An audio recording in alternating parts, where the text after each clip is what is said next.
Muscle is beyond this idea of looking good. What it really is the organ of longevity. The outcome that we are pushing towards is maintaining strength, flexibility, mobility, endurance for as long as possible. How can you explain that? A healthy brain requires a healthy body composition. You cannot build muscle without proper nutrition. You are not going to be able to lose weight in a meaningful way without a diet that is maintainable. The quality of the training is really important. Is there a way for obese people to lose fat and gain muscle at the same time? There's a million different ways to work out in a million different settings. The number one challenge that people have is time. I think we should move as dynamic as we can for as long as we can. What would you choose between a big muscle or a strong muscle? My number one importance would be... Omule, te salut, Dr. Mihail aici, un nou podcast BOABE de cunoaștere. Vorbim despre mușchi, despre acest țesut muscular pe care mulți doctori încep să-l considere un organ. Și o să te întreb, de ce vorbim despre mușchi? Sunt mușchi, da? Ne ajută la a arăta mai bine, ard calorii, ne fac să ne simțim mai bine. Ce altceva poți să vorbești despre mușchi? În realitate, mușchii se pare că participă la longevitatea noastră în mod direct. Cu cât masa ta musculară este mai bine dezvoltată, cu cât o întreții mai bine, pentru că ea începe să se piardă, cu atât riscul tău de a dezvolta boli cardiovasculare, boli metabolice, boli cognitive este mai mic, cu mult mai mic. Și cu atât sănătatea și calitatea vieții tale, pe măsură ce înaintezi în vârstă, acea calitate o să fie mai bună.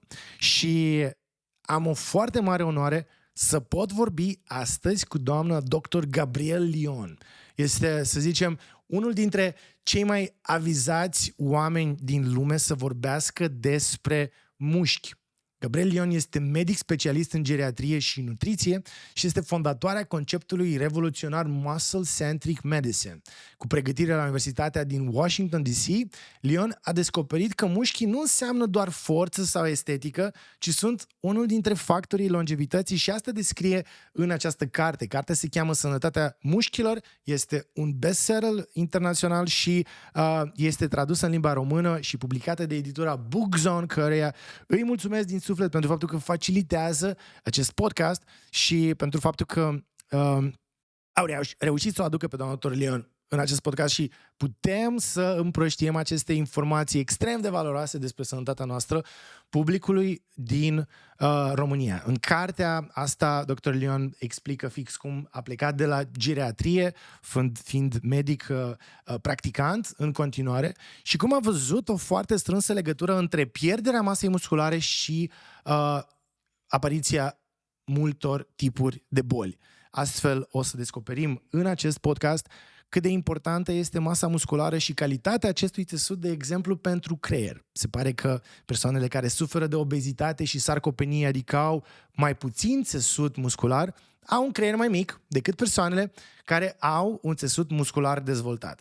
Și implicațiile sănătății mușchilor merg foarte departe. O să vorbim și despre proteine, cât și cum trebuie să mâncăm, cum trebuie să ne antrenăm și ce tip de antrenamente să prioritizăm, ce contează mai mult, forța musculară sau volumul muscular. Toate întrebările astea o să fie puse către doamna dr. Gabrielle Lyon în minutele care urmează, dar nu înainte de a mulțumi Unicredit Bank, care sprijină podcasturile BOABE de cunoaștere, la fel cum sprijină și evenimentele Bun Bine și prin asta reafirmă interesul lor constant către aceste inițiative educative. Din nou, vorbim cu doamna dr. Gabrielle Lyon, care a scris această carte, bestseller internațional despre sănătatea mușchilor. O găsiți pe Bookzone și haideți să o salutăm pe doamna dr. Lyon. Gabrielle, hello. Thank you so much for having me. And thank you so much. Thank you for taking your time. I'm so honored that you've made it.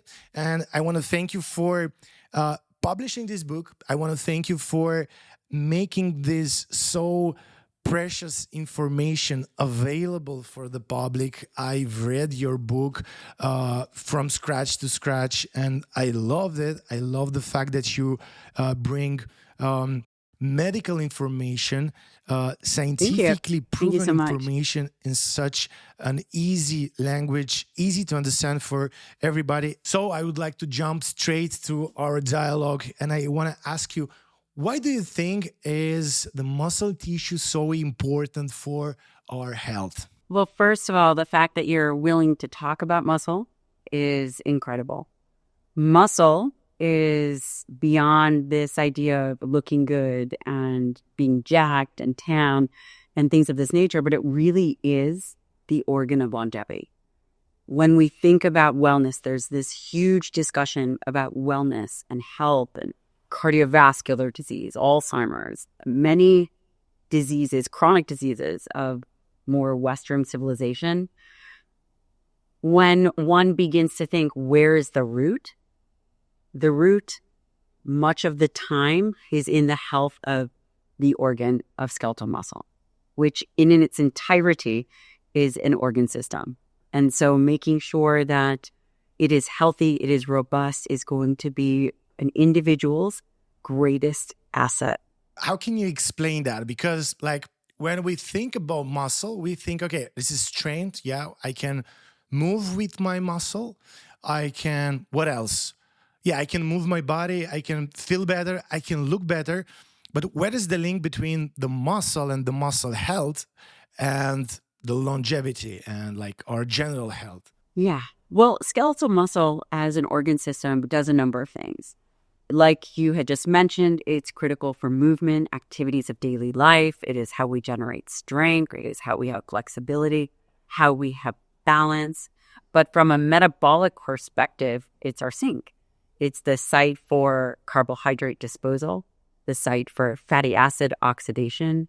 It's also our amino acid reservoir.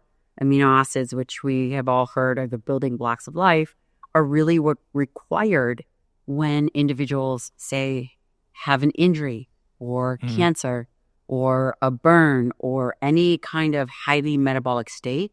The body pulls from these amino acids to make sure that the organism, i.e. the human, survives. And that's just a few reasons why skeletal muscle is really critical. And you mentioned movement. And one thing that I haven't had the privilege of speaking about, which I'm going to do a bit here today, is in the movement, in the exercise, depending on the intensity and duration, skeletal muscle releases little proteins called myokines. And myokines are based on the contraction of the skeletal muscle. These proteins create a crosstalk within all organ systems in the body. For example, probably the most famous one is this idea of BDNF, brain-derived neurotrophic factor. And when we think about diseases like Alzheimer's and we think about cognitive decline, when you exercise your muscle, it's not simply the metabolic benefits, but it is also what happens and what the muscle provides to the body. So it releases these myokines that help then with release of BDNF in the brain. And that's brain-derived neurotrophic factor, which helps with neurogenesis and the maintenance of healthy cognition. Do you mean that if I go to the gym often and I do a lot of exercises and I exercise my muscle, I'm going to be smarter? Or I can't say for sure about IQ, but what I can say is that you'll maintain your cognition and if not, improve the speed of your thinking. There is something that is called cognitive velocity. A colleague of mine, Dr. Andrew Huveroon, has been discussing this. And cognitive velocity is this idea of how quickly you think. And there's a relationship with how quickly you train your body. For example, sprinting, with the improvement of this ability to think faster. Yeah, I mean, I can say that anecdotally when I go to the gym and I exercise, my the process of thinking is smoother, right? I can feel that I can think better and I get new ideas, and that goes hand in hand with like what you just said, that developing good muscles can improve your cognition. What can you say about not exercising then? I mean, if I don't exercise, I say, look, I'm a brain guy. I'm just going to sit and read stuff, and I don't know, work with my brain, but I don't want to exercise. Can that harm my brain? Yes, it's actually a known risk factor. If we take a step back and we think about what does the brain need? The brain is an organ system. And actually, I did my fellowship in geriatrics, which was all about Alzheimer's, all about dementia. And one of my projects as a fellow was looking at the interface between body composition and brain function. And in our particular project, what we found was the wider the waistline, the higher the body fat, the lower the brain volume based on fMRI scans. And when you think about skeletal muscle, if that tissue, which makes up 40% of one's body weight, is static, is untrained, is sedentary, which, by the way, this is a dynamic tissue that is designed to move. And if this tissue is static, we think about low-grade inflammation that happens throughout the body. Think about this. 40% of the body weight or so is skeletal muscle. When skeletal muscle is inactive, it will generate, and it probably not linearly, but will generate low-grade inflammation. Now we are talking about a human walking around with 40% of their tissue generating low levels of inflammation.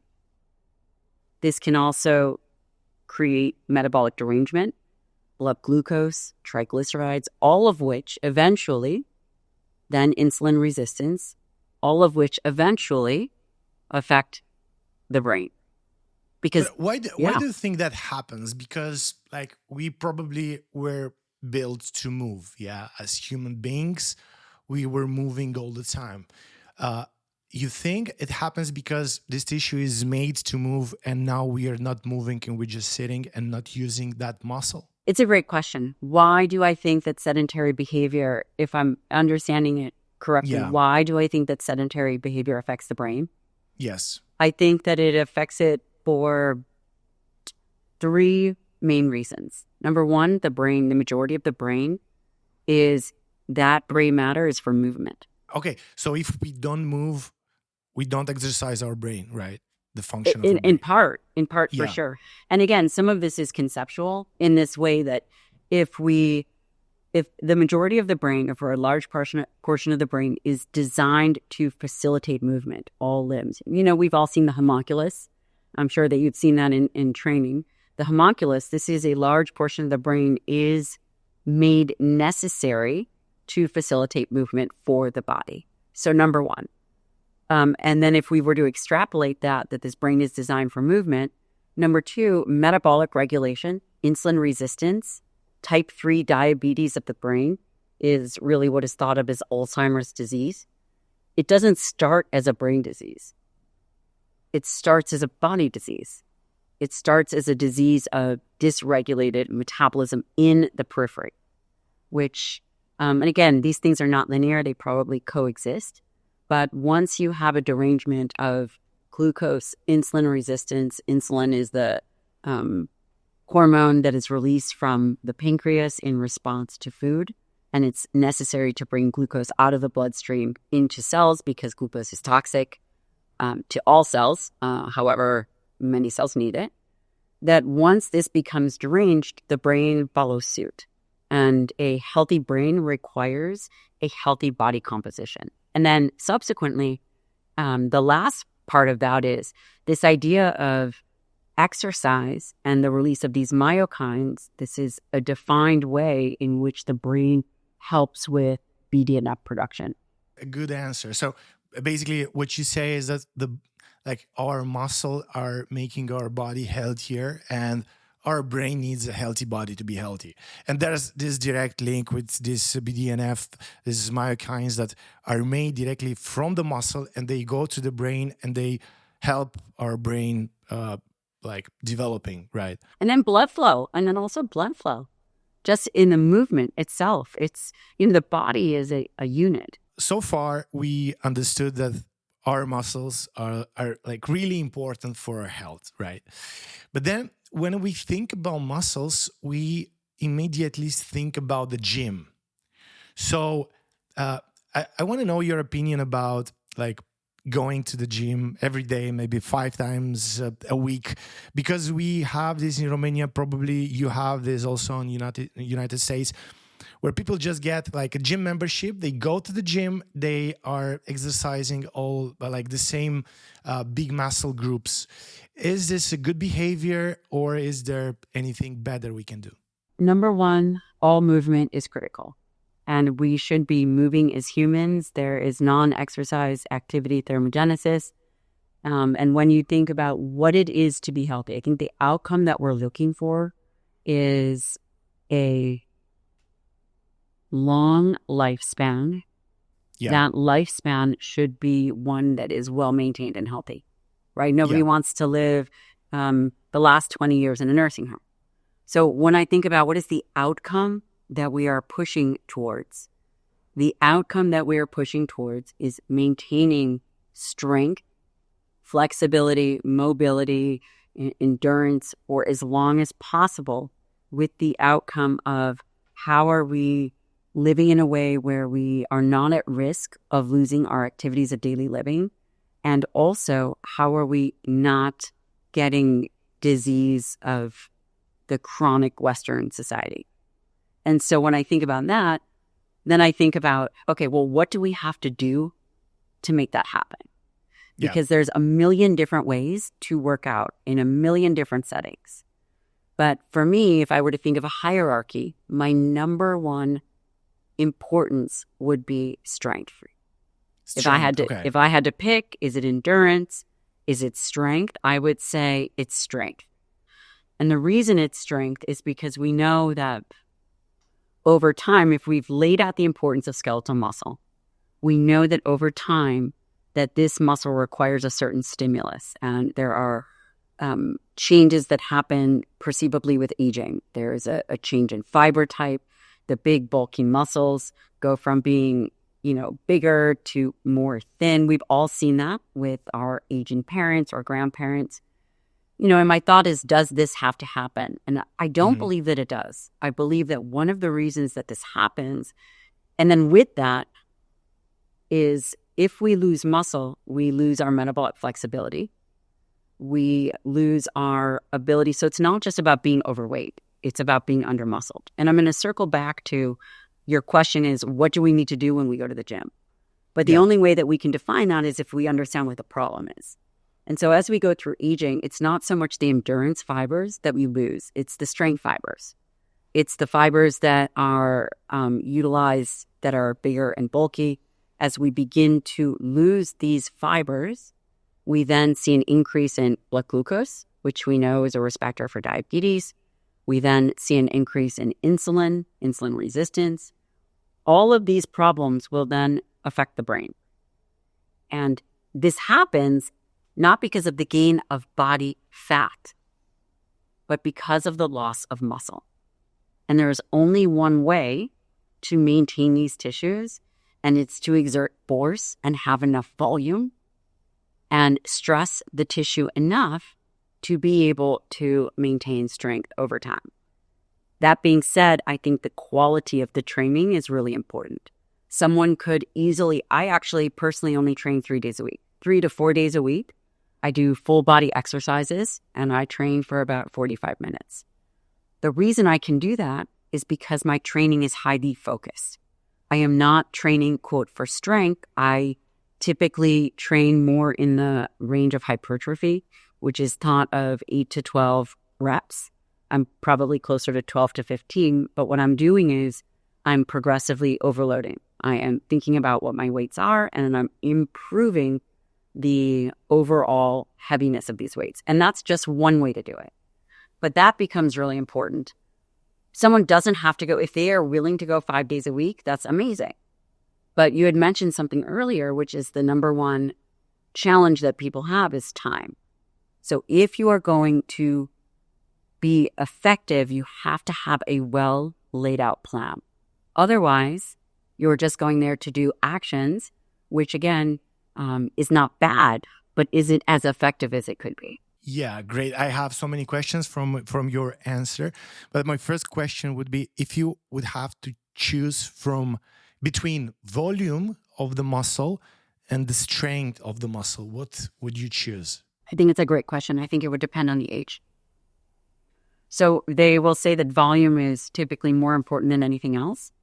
But if you were to say, for example, I needed enough volume to stimulate my tissue, I might be doing 50 reps. If the weight was light, that might take me forever. Yeah. But it would be a lot of volume, right? So it's how much. So, typically when we think about it, you're absolutely correct. Volume is considered number one.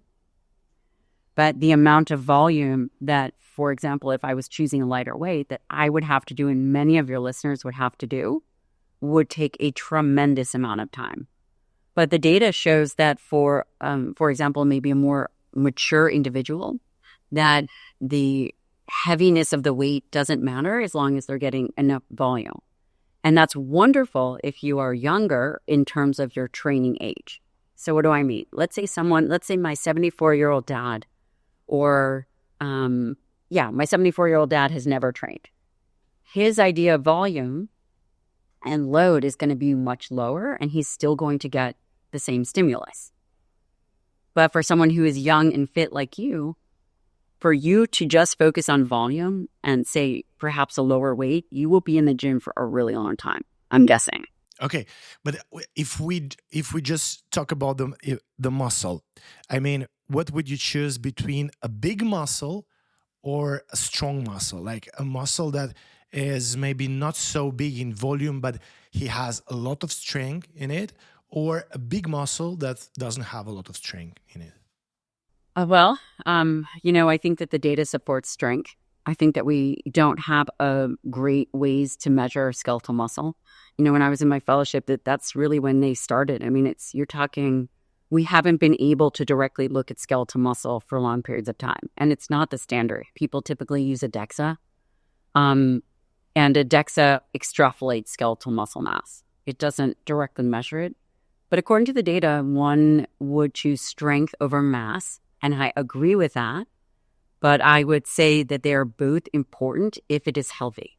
For example, if someone is very overweight, there's a lot of discussion around how individuals that have obesity may have more muscle to carry extra body weight. Yeah. And I would argue that we don't actually look at the quality of that tissue. And if one were to examine the quality of that tissue, like we see on a CT or MRI, one would likely and often see fat infiltration into that tissue. By definition, that's not going to be a healthy muscle. And they have volume, but that's not a healthy muscle for sure.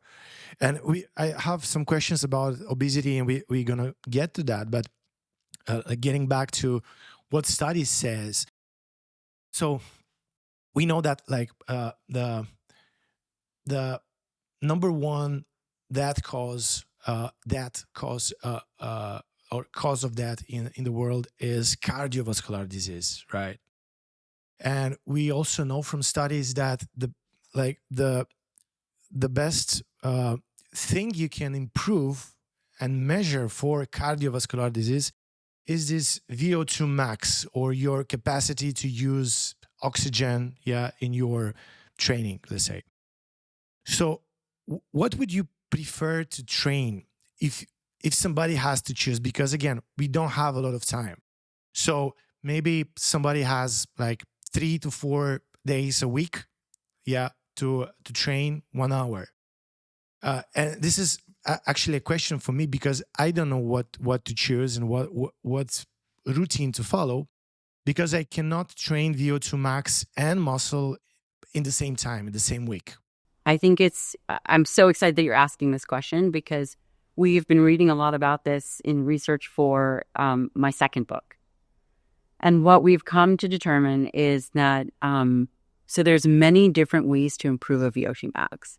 There's exactly what you said, this long kind of zone 2 endurance, and the current recommendation is 150 minutes a week.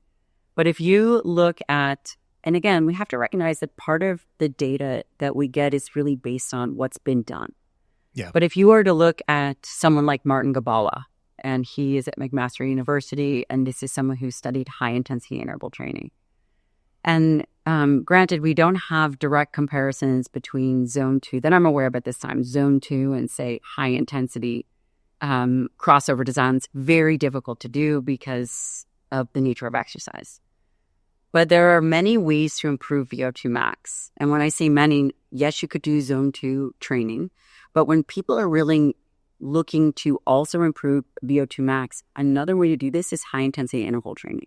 Yeah. And that would take 20 minutes a week. And that, quite frankly, is all I do. So I typically do more high intensity training.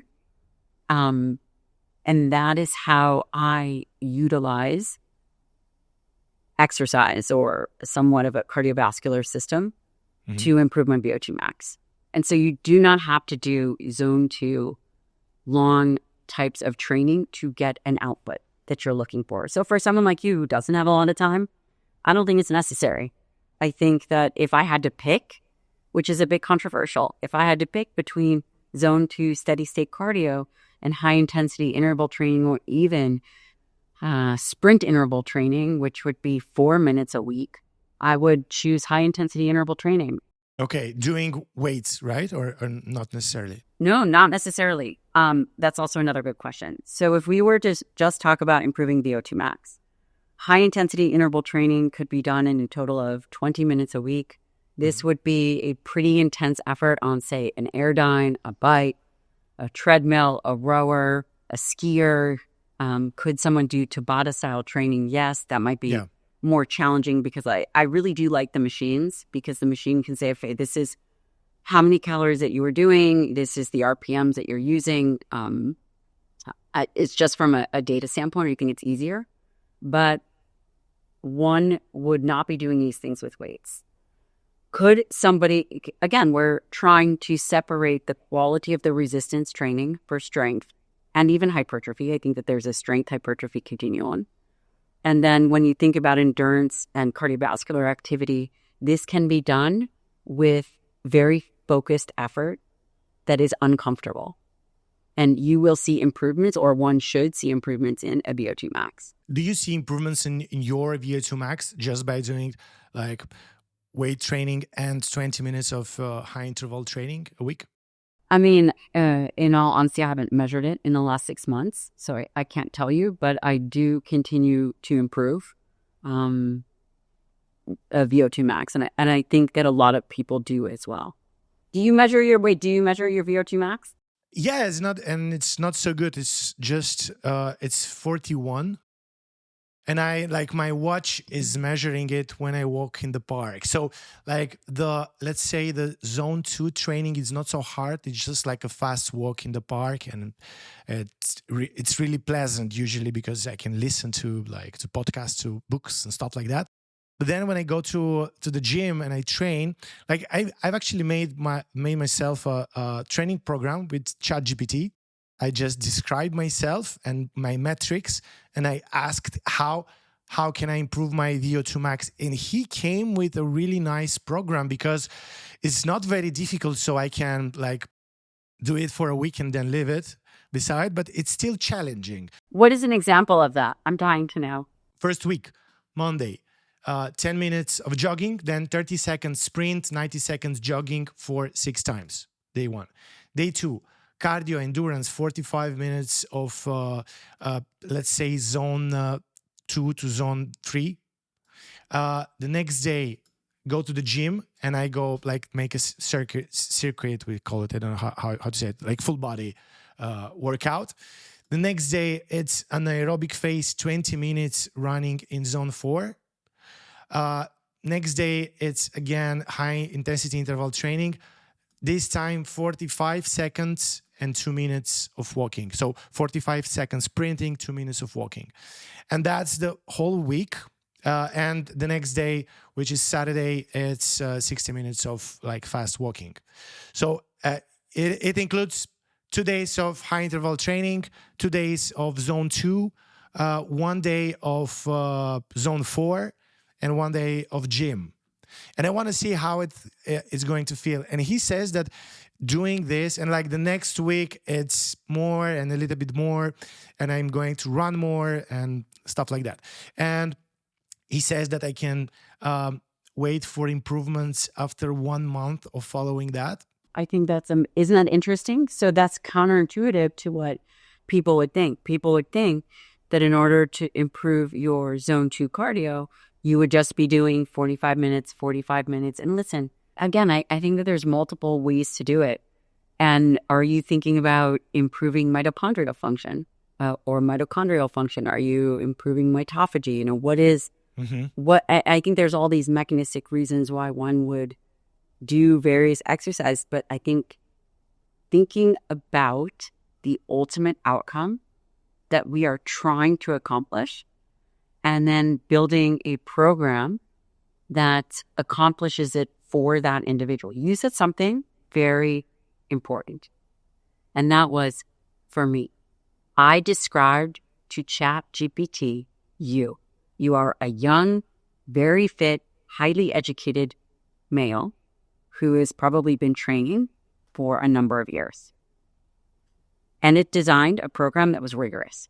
But for example, if I were to ask my mom, who has been strength training but probably not doing much cardiovascular activity, to design a program for a 74-year-old woman, she would cringe if she heard me talk about her age, the program would look a lot different. And ultimately, what we have to recognize is there's multiple different inputs that can be provided based on the individual for an outcome. The critical piece is, I think we should move as dynamic as we can for as long as we can, which involves sprinting and moving in a way that is challenging, because once we stop moving in that way, for example, sprinting or jumping or doing actions, we become more and more deconditioned in those types of training. And someone would argue, hey, why does my 74-year-old mom need to keep sprinting or need to be able to jump? Well, she doesn't. But what she does need to do is she needs to be able to catch herself if she trips. Or better yet, don't trip at all and have great balance and great pliability for her body. Yeah, that's true. Yeah. So yeah, in the end, like my goal is to make my body as functional as it can be, and in the time I can invest in the training. And I found myself like not satisfied going to the gym like all of the time and just staying in the gym. Like I like to change the environment and to be able to move in like in a different ways that the gym and the machines in the gym make you move. Yeah, totally. So that's my goal. Yeah. And I spend a lot of time thinking about it, going back and forward, because on one hand, if you listen to Pat Davidson, who I absolutely love and has been on my show more than once, he's a PhD in exercise, and he will tell you that machines are great, that what you need to do is you need to pick safe movements that are well connected, meaning you have a lot of, quote, ground, which is connection with the machine, to be able to actually train the muscle that you're trying to do. And frankly, he doesn't care. He just says the best predictor of someone's VO2 max, they're not going to have a good VO2 max if they don't have good muscle. Yeah. So this is a statement that he would make. And again, I think part of it is, how do we maintain a bit of force and a bit of power as we age? Because there's a natural decline to these things. And again, is it a natural decline or is it that we all stop doing it? But I will say there seems to be a risk for injury with joints and tendons. But again, we don't have a lot of great data over time because we don't have a lot of randomized controlled trials of lifelong athletes or lifelong, quote, normal people that have been training. When should we expect this decline to come? I mean, how does it feel? What should somebody feel when this decline is coming? So I'm going to give you what I've seen as a clinician. So I'm a practicing physician, and I will tell you the biggest moment that decline seems to happen is at the change of hormones. And that is typically around perimenopause, menopause transition. You definitely see changes in, again, this is what I've seen anecdotally, power, muscle mass, and fat deposition for women. Doesn't have to be, but this is what I've seen. Also, for men, when men go through periods where they have a tremendous amount of stress and are not sleeping, low levels of testosterone, which also don't have to happen for men. Men's testosterone does not have to decline. Sex hormone binding globulin does seem to go up, but this is the time where we see changes in muscle mass, changes in injury patterns. So one would ask, is it an age thing? I can't say for certain because, of course, there are tremendous outliers who have been training their whole life. I will tell you, there is one patient that I had for many years. She was a mid-50-year-old CrossFitter, just unbelievably jacked and fit and on no hormones. Unbelievable. The key was she started early and continued to train her entire life. And quite frankly, even though she went through menopause, she was able to maintain a physique that many of us will never even reach naturally. And you said a thing you talk about in your book about starting early, and this is so important. So it's so important for the parents that are listening to this podcast to know that it's so important to send their kids to different sports, to start the muscle development early, to be curious about the food they give to their kids so that muscles have the fuel and the building blocks to build and to develop. But is there any hope for people that didn't start early? Because this is something you cannot change, and maybe somebody is listening now and he's like maybe 40 or 45. He didn't start early. But did you have like examples in your clinical practice of people that didn't start early, but they developed really beautiful and strong muscles? There's always hope. The body is incredibly capable of change, which is extraordinary. And yes, I do have patients that have not trained or were not active or say that they were active when they were younger and they took a 20-year hiatus. Those individuals, number one, if you have had it, it's always easier to go back and get it. For example, if you hear a lot of people about being a high school athlete, that's great. Even if you stop for 20 years, the fact that you were there at one point, the muscles, the satellite cells, the cells that feed these muscles, these tissues and these nuclei, they are developed and they can become dormant and they can certainly change. But I think that there are ways in which if you reintroduce training and stimulus, that you will get a robust response. And also we see the data. I mean, the data says that you could be in your 80s and 90s and begin strength training and you will see improvement. It is absolutely never too late. The one thing that I will say is there's this idea that something is better than nothing. And this might be a bit controversial and off-putting, but everything in life, when we say our finances, if you say, I'm going to save money, something is better than nothing, versus I am going to save X number of dollars each month because I'm going to put this towards retirement, or I'm going to put this in a fund that is going to provide X number of investments in return. So there's two strategies. And again, I recognize that I'm making this in such a blanket statement, and I don't mean to, but something is better than nothing. But how do we evolve that conversation to say, you know what? I know that aging is coming.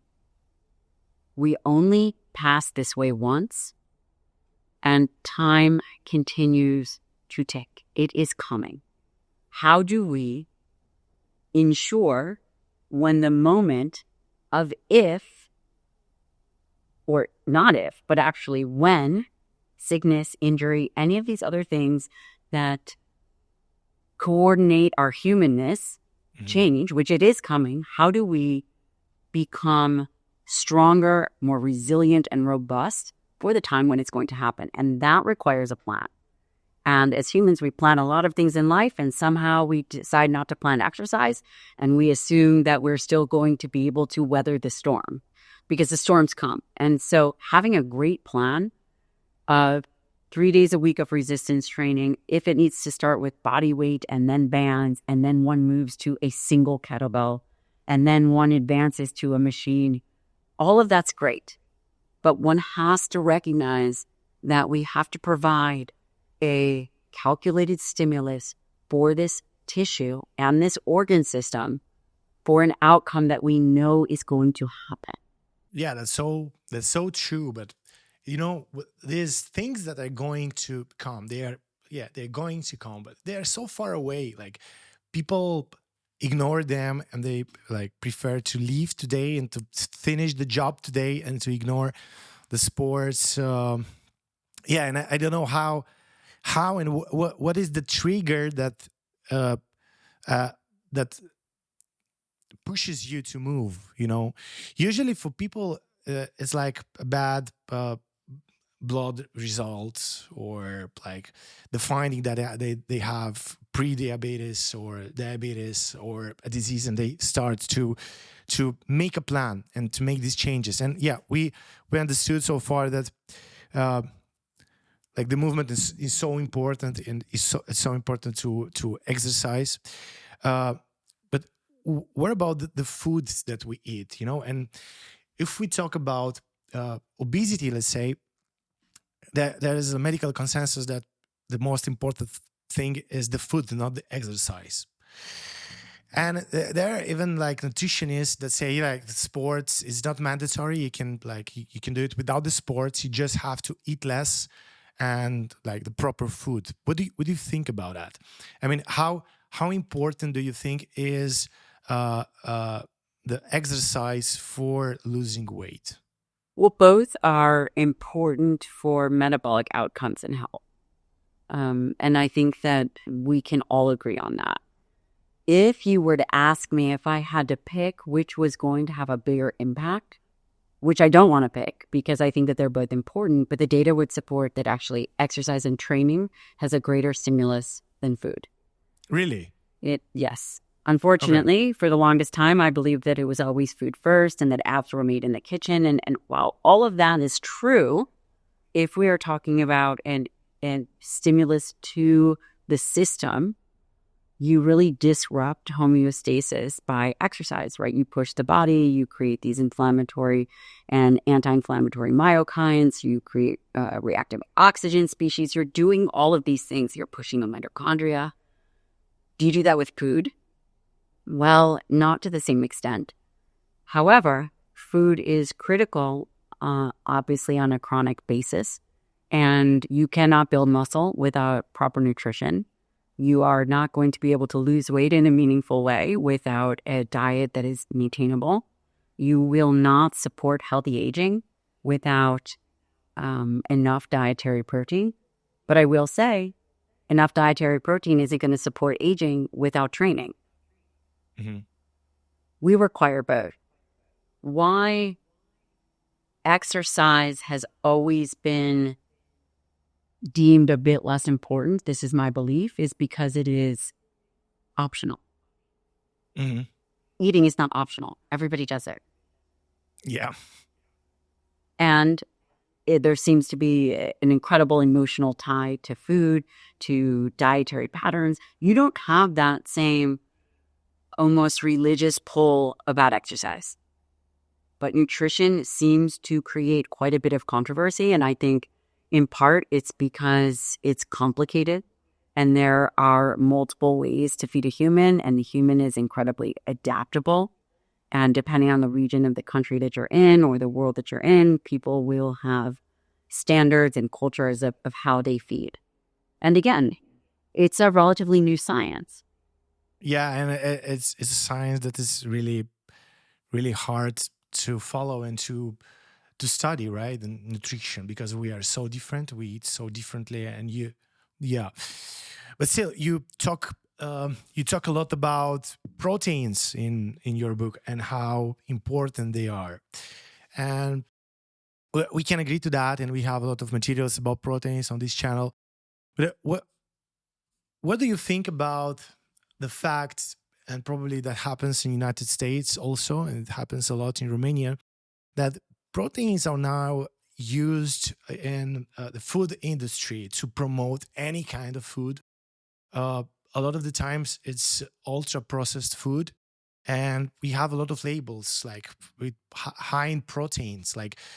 Even on the products that usually have high amount of proteins, and you don't have to promote them that way. What do you think about this trend, and how dangerous do you think are these ultra processed proteins that are artificially added in kind of healthy foods? It's a wonderful question. And the first thing that we have to do is we have to define, there's no category definition for ultra-processed foods. And I'm going to highlight a few things that maybe you've thought about it, maybe that you haven't. But when, for example, you grind up a meat to make a burger, you've now created a quote, processed food. Yeah. That is now a processed food. A whole beef ground up into a burger, this is now processed.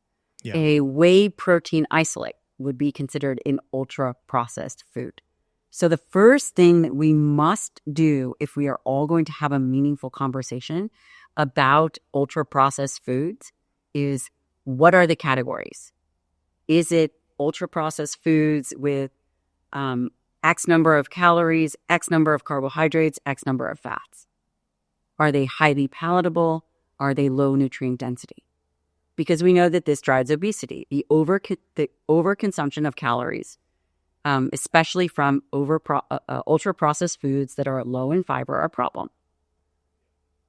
Now, we have to put these in definitions because not all ultra-processed foods are bad. Just like I'd mentioned, I can ask you, do you think that a burger is bad? It depends what it has. Nothing. What if it's just beef? Yeah, if you have it once in 2 weeks, probably it's not bad. But there's also no evidence that red meat is bad for you, right? Low fat, lower fat red meat, there's no high quality evidence. That's true. If we were to grind up salmon and make a salmon patty, that's considered ultra processed. Or not ultra processed, but now it's a processed food. Processed, yeah. Yeah. So the first thing that we have to do is that we have to, like I said, is really define what it is that we are looking at. And then the second thing that we have to recognize is that we have a world to feed. And that is an incredible demand. And how are we going to feed the world appropriately? And then, of course, I think helping individuals make good choices. Now, you mentioned something that was very astute, and I don't think anybody has ever brought this up or asked me. And you had said, what do we do when we look at a package that says high in protein? Well, I'm sitting here with my producer, Matt, and we've gone to the grocery store. And we have looked at ultra-processed foods that say they're high in protein. And then we go and we look at the back of the label, and it's fortified wheat protein with 500 other ingredients that we can't read. And on the back, it says high in protein, and it's, 10 grams of protein. Yeah. And then 50 grams of carbohydrates. So what is going to be true and what's not true? And then also, what is the quality of that protein? And there are a lot of challenges with labels. So the best thing that we can do, you and I, as educators and communicators, is how do we educate the public?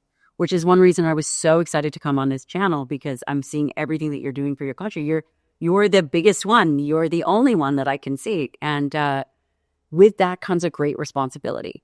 And that is your responsibility and my responsibility to educate our fellow humans to be able to make discerning decisions. Yeah, and the question is how will they make that? Because I, on my channel, promote proteins. They're important. And a lot of people, as we know, they are highly deficient in proteins because you just eat one egg in the morning or 2 eggs, and then you eat, a soup, and you eat a pizza in the evening, and you even don't have those 0.8 grams per kilogram of your body weight of proteins. Yeah, so you need more. What kind of proteins should people choose? Because, like you said, we have to define ultra-processed food, and that protein powder. Let's say it's also ultra-processed, right? Like the protein powder that we put in the shake is ultra-processed. And maybe if you're an athlete, and you're going to the gym and you follow your diet and you sleep and you taking care of your health, probably that protein powder will not do you any harm. But if you add that protein powder and different ultra-processed food, probably then following this advice of having more and more protein maybe can even hurt you. So you said that we have this responsibility to educate our public, but sometimes the question is following the protein really the good choice? Yes, I love this. Can I jump in? Yeah, please. How much protein is too much protein? I need a number. I don't. You have to give me a number. More. Well, the studies may confirm that even 3 grams per kilogram of the body weight is safe. Correct. Well read. So 3 kilos. So we have never had one study ever to determine an unsafe level of protein. So studies 3 grams per kg and above. I mean, obviously I never recommend anyone eating that much, but we have never had an amount of dietary protein that would be considered dangerous that we know of. Now I'm going to ask you another question. I got another question for you. What level of carbohydrate would you consider to be dangerous? It depends what kind of carbohydrate, but I don't have an exact number. But there is a dangerous level. That's right. Sure. So this is a really good point, because there's been no upper limit or danger to. I mean, obviously the upper limit for recommendations are, we're looking at 2.2 grams per kg. There's typically not recommendations above that. Safe level could be above 3 grams. There's never 3 grams per kg. There's never been data to support that that's a problem. There is definitely danger with carbohydrates. The average American eats 300 grams of carbohydrates. We know that when you increase carbohydrates, you increase metabolic derangement from glucose disposal, which then leads to diabetes, type 2 diabetes, which then creates a whole host of problems that we talked about earlier. But the average individual so if you look at the US, 45%, almost half the country, is below the recommendation for dietary protein. And we are a high consumer country.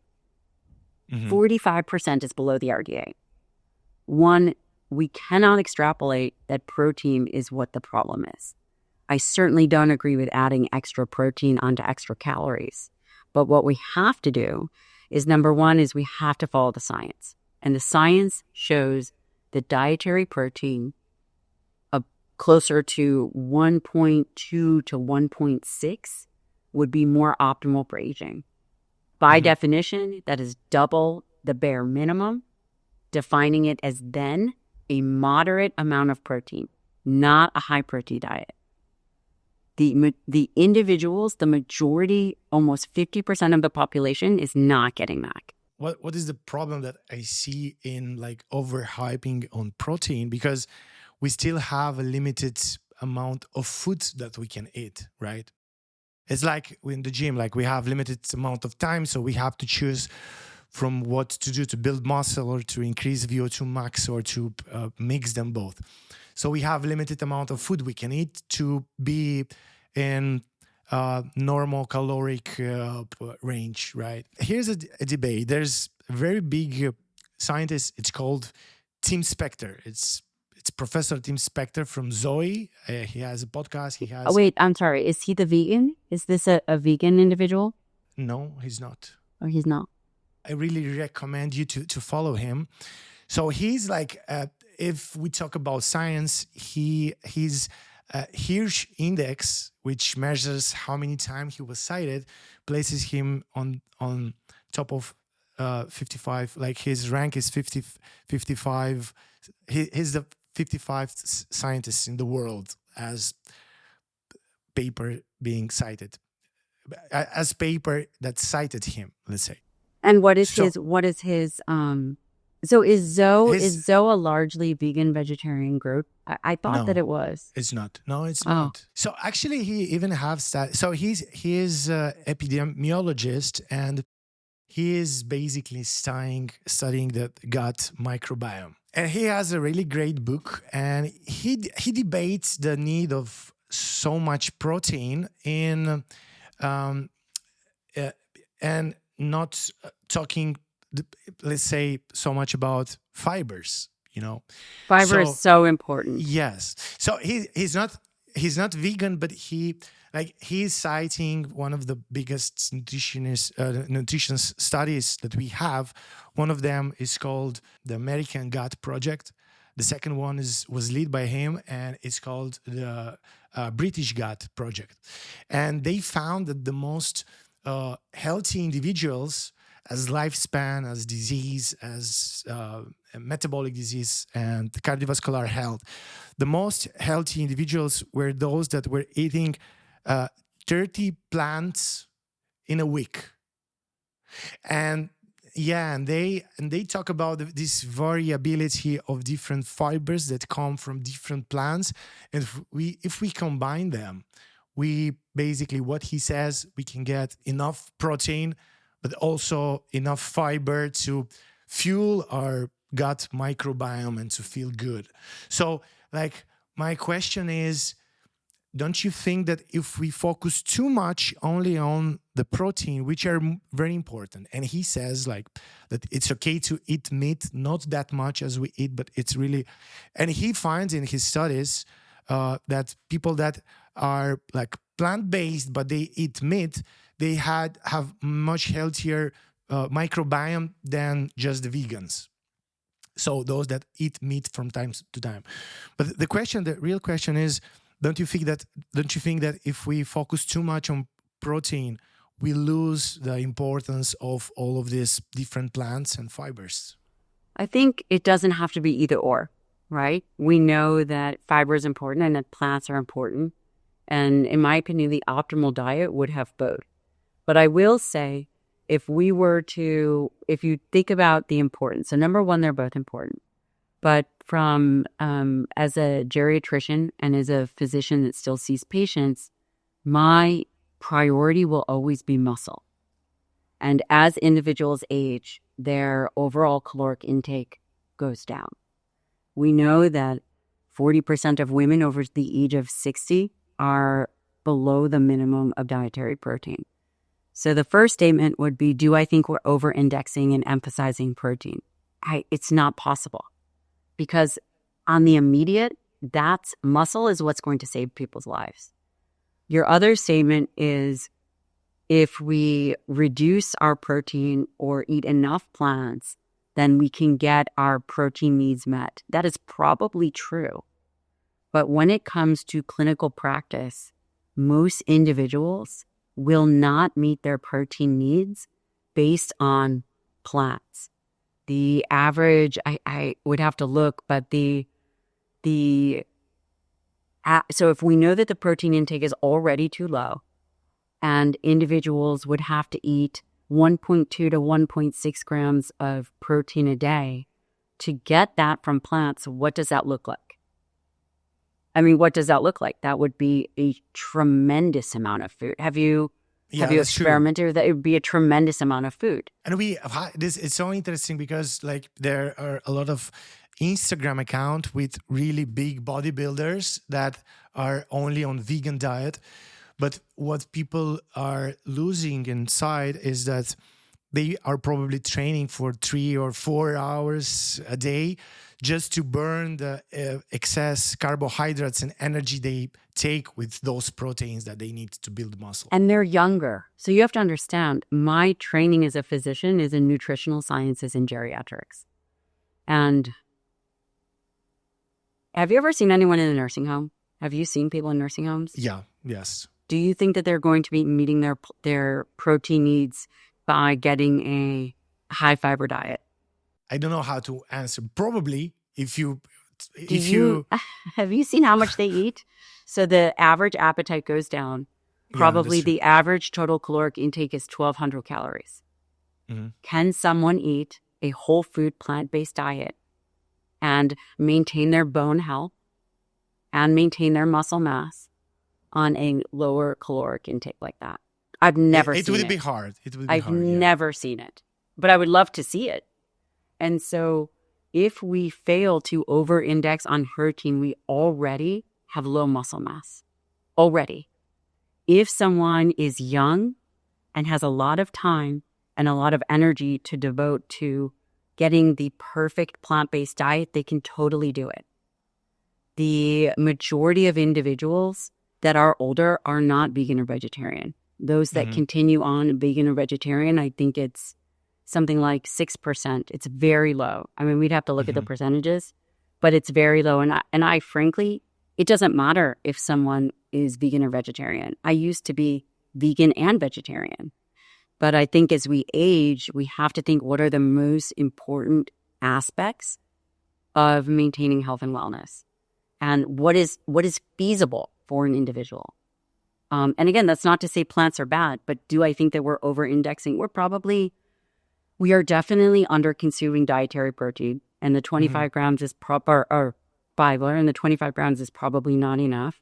Yeah. But do I think that we are hitting our protein recommendations? The data doesn't support that for healthy aging. It's tough. Yeah, for me as for a consumer, let's say, it's so frustrating because I read your book and I see how important are the proteins that I have to follow the guidelines. Then I read somebody like Tim Spector, which I respect, and I see how important are the fibers. And I would really love for like this science to meet together, and to have a material that will recommend me how to have the right amount of fiber and diversity, plants diversity, and the right amount of proteins. Maybe I know you're writing your second book right now, right?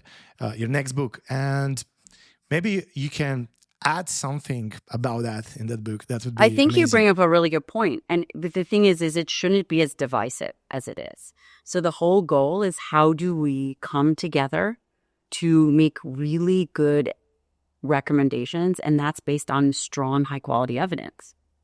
And the best of both worlds is a combination of plants and amylase. And what happens is there's lots of biases that happen, and the people that suffer from the bias is not the researcher. The people that suffer from the biases are they're the consumer, and that's what I care about.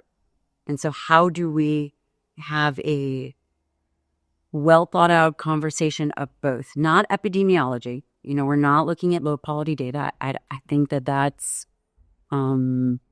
I think we can do better than that, but I think that we can look at randomized controlled trials. And it's a challenge because the epidemiologists will always point away from proteins, and it's just this weird thing. And it's we've got incredible scientists that are plugging away at these randomized controlled trials, and there's a lot of policy and a lot of politics involved, at least here in the U.S. And it's tough. Yeah, I can feel that. So if we go to our next topic and we talk about obesity, is there a way for obese people to lose fat and gain muscle at the same time? There is. It's probably not ideal. I think one should pick one or the other to really focus on it. And I think it depends on the level of obesity, right? The more obese an individual is, the easier it's going to be to lose that fat. If it's maybe a little fat to lose, but they really want to build muscle, perhaps someone focuses on building muscle first. But let's say, if you're in a caloric deficit, right? Yeah. And you go to gym and you train hard, that caloric deficit is going to make you lose weight. How can you train in a way that you're burning the fat but still maintaining the muscle, or maybe building muscle? It's challenging. So typically, if you are looking for hypertrophy and you're looking for building muscle, you want to start with a 10% calorie excess, not a deficit. But then you look at the special operators like my husband, and those guys will go through training depending on where they are in their training, and they will be able to maintain, if not build, a certain amount of muscle, but it's very difficult. And over time, they end up losing muscle. So it's really looking at the long-term strategy. And again, if one has a very clearly defined goal, then that is what they should focus on. I wouldn't focus on losing fat and building muscle at the same time. I would put my attention towards one thing or the other. But let's play out a scenario. So let's say someone wants to lose weight. And they go on a calorie restriction. The data would support that the lower their calorie intake is, the higher their protein needs to be, right? We've seen protein modified sparing fast because this is the only way to maintain tissue, right? So someone is going on an 800 calorie diet. Could that be done on a plant-based diet? I don't know, but maybe like if you eat a lot of soy and I don't know. Maybe. Maybe. But it might be. It's be hard. It might be hard, right? So if we were to think about how could we use various nutrition strategies in various times, if someone really was focusing on losing weight, cutting calories and maintaining muscle, then I would put someone on a higher protein diet, high quality, high protein diet. If someone doesn't care about caloric restriction and wants to eat plants and has a tremendous amount of wiggle room for fibers and calories, then maybe someone trials doing these various fiber diets on kind of a bulking cycle. So that could be a strategy. Okay. So basically, it's hard to build muscle, lose fat, but why is it hard? I mean, can you explain what happens in the body that makes it that hard to build new tissue in the muscle using the energy you extract from the fat? Well, if you're looking to build new tissue, you have to create enough mechanical tension. You have to create enough stimulus. But then for muscle protein synthesis, you do also have to supply the right amino acids. And that becomes really twofold. Those are the two ways really to build muscle. Of course, there's hormones, but it's really contraction and then providing the new amino acids and then giving time for recovery. If someone wants to lose weight, there is a calorie balance that must happen, and that would be requiring to reduce total calories and also train to maintain that tissue and do that slowly over time.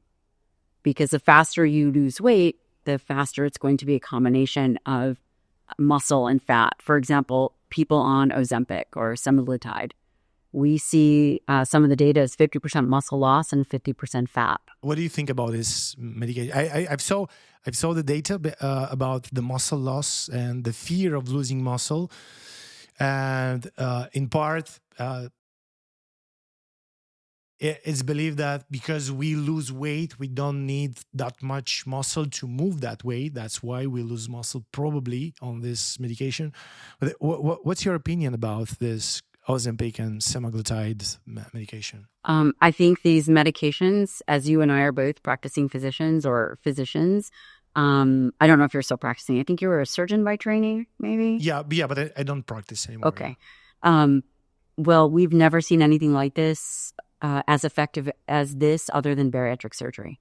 And I will tell you, these medications are tremendous and fantastic and do many, many various things in the body. I think that it's how you leverage them that is important. And also, they're here to stay. So how do we give dietary information that is going to allow us to protect the new epidemic that is coming? And this new epidemic that is coming is going to be sarcopenia decades earlier, because we can accelerate a way of starvation that we've never been able to do before, and a level of calorie restriction that we've never been able to do before. This is where dietary protein and resistance training is going to become even more critical. That's true, and for these kind of patients. And I have a question: do you have any patient, or do you have like any cases about with patients with obesity following this semaglutide medication and also doing resistant training and at least maintaining their muscle mass? All the time. We do it all the time in clinic. I would say nearly every single one of our patients, and we track body composition, they maintain muscle. And we do it slowly. So we use compounding pharmacies, and we dose it in more micro dosing rather than full doses. So we use less than recommended. And our patients do tremendous. And the food noise goes away, and even their desire to drink seems to go away. Yeah, I've heard of that, and I've heard that they go for more healthier options for the food they eat, and that's also amazing because you take a medication to lose weight, but then that kind of medication is making you eat healthier food, and that's amazing also. How would you recommend people to measure their body composition at home? Is it okay to use those scales, or there's like smartwatches that can do that now? Is it effective? Do you recommend that? I totally recommend tracking. And we use InBody. It's a bioimpedance. Mm-hmm. There's a margin of error, but it's unrealistic to get an MRI of where your skeletal muscle mass is. But yes, use it. Okay, and my last question is, what are the top 3 mistakes you see people doing in the gym or when they exercise? The first mistake is they don't follow a plan.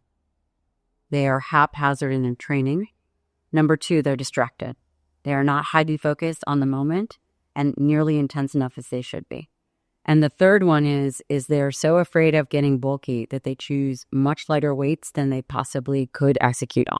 This is one of the best jokes that you can have with a personal trainer. When you go to the personal trainer and you say, look, I want to be trained, but I don't want to be that shredded like you, And it's like, yeah, you need to make a lot of work to be that shredded. So don't worry, you won't be that shredded.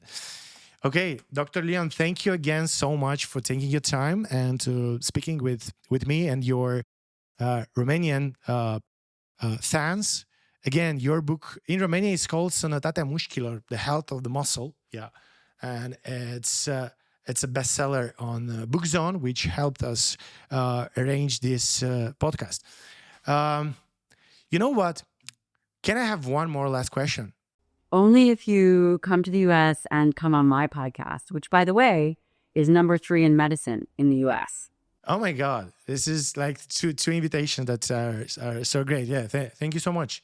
I would come, really. Yeah, I would come. I would like to come to US. So I can have one more last question. In your next book,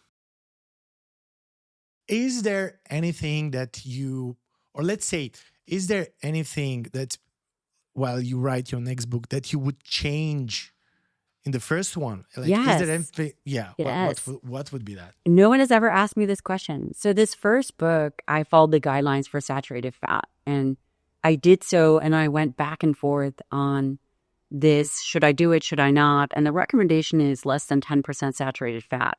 I don't believe that the data supports that from a saturated fat standpoint. And think about it. If it is based on a percentage of calories, then that doesn't make sense, because if you eat a diet that's 4,000 calories, is, 44 grams of saturated fat toxic, or is 12 grams on a diet that I'm eating toxic? So what is the number? If saturated fat is so bad, what is the actual number that we would determine that it should be 10% saturated fat? So I would have, and I wouldn't have done it for the first book, because I do think that it's important to be evidence-based in the way that evidence-based, but then also supporting the guidelines. And so that's why I did it. I supported the guidelines, and I, in clinical practice, I just don't see that evidence, but I would have changed that. But I wouldn't have, because I needed to do the right thing for the first book. Yeah, it's a very good point, because we have the guidelines for 10% saturated fat, but they don't mention where do you take those saturated fat from. Yeah, if it's from the fish or from the olive oil or from the nuts, probably they're not that bad, and they will not harm our health. Can you tell me something new from your new book that you didn't tell to anybody else so far online? Like maybe a new finding that it's somehow revolutionary for our daily life. Well, I think that there's a component of chronobiology that we haven't spoken about. And this is this idea that light impacts us much more tremendously than we know, from an energy standpoint, even questionably a metabolic standpoint, a mood standpoint, an overall inflammatory standpoint that I will be touching on in this book, this new book, as well as supplements. But this concept of chronobiology, I think that we're no longer going to have conversations about sleep. I think it's really going to be about circadian biology. And that is somewhat of the next frontier that we are just dipping our toes into. Yeah. I try to take those morning walks as often as I can. And I feel better those days, yeah, I can say. Okay, Dr. Lyon, again, thank you so much for taking your time. Probably this is not the last time we are talking. If the people that are watching us now, if they have questions, I invite them to ask them in the comments, and maybe we're gonna see each other, maybe in the United States, maybe on another podcast like that. You're invited. You are invited. Thank you so much, and so honored to be invited and to talk to you in this podcast. Thank you so much for having me. Thank you so much, and goodbye, and good luck with your book. I hope it is going to be fast translated in Romania so we can have it. Thank you. Yeah, thank you so much. Goodbye. Bye. Acesta a fost podcastul nostru de astăzi. Mulțumesc că ați rămas până aici. Dacă sunteți curioși să aprofundați subiectul sănătății mușchilor, nu uitați, aveți această carte, Sănătatea Mușchilor, scrisă de Dr. Gabrielle Lyon, pe care tocmai ați văzut-o în acest podcast, publicată de către Bookzone. Intrați pe link în descriere, lăsăm un link în descriere, intri pe link, comanzi cartea, îți vine acasă. Este o carte excelentă. O recomand cu toată sinceritatea și e o carte care îți poate face ordine în informații și e o carte care îți poate crea acel plan de care a vorbit doamna doctor puțin mai devreme, te poate ajuta să-ți creezi acel plan, care planul nu o să fie doar să slăbești, planul nu o să fie să-ți faci niște pătrățele pentru la vară, planul o să fie pentru toată viața. Și planul, exact cum a zis dr. Lyon, este cum fac eu, începând de astăzi, să reduc din suferința care inevitabil o să vină atunci când o să treacă ani și o să îmbătrânesc. Pentru că inevitabil îmbătrânim, inevitabil pierdem din această masă musculară. Și ce pot eu să fac pentru a pierde mai puțin din masă musculară? Ăsta este planul pe care ți-l propun. Din nou, mulțumesc celor de la Bookzone pentru faptul că au facilitat această discuție și mulțumesc celor de la Unicredit Bank care sprijină podcasturile BOABE de Cunoaștere și prin asta, susținându-ne, își reafirmă suportul lor constant și interesul constant către aceste inițiative educative. Omule, mulțumesc pentru atenție. Nu uita că pe site-ul nostru drmihail.ro găsești o sumedenie de informații. Intri pe site, te duci la secțiunea de search, scrii ce te interesează, mușchi, de exemplu, și o să găsești o tonă de informații pe subiectul care te interesează. Mulțumesc pentru atenție și pe curând!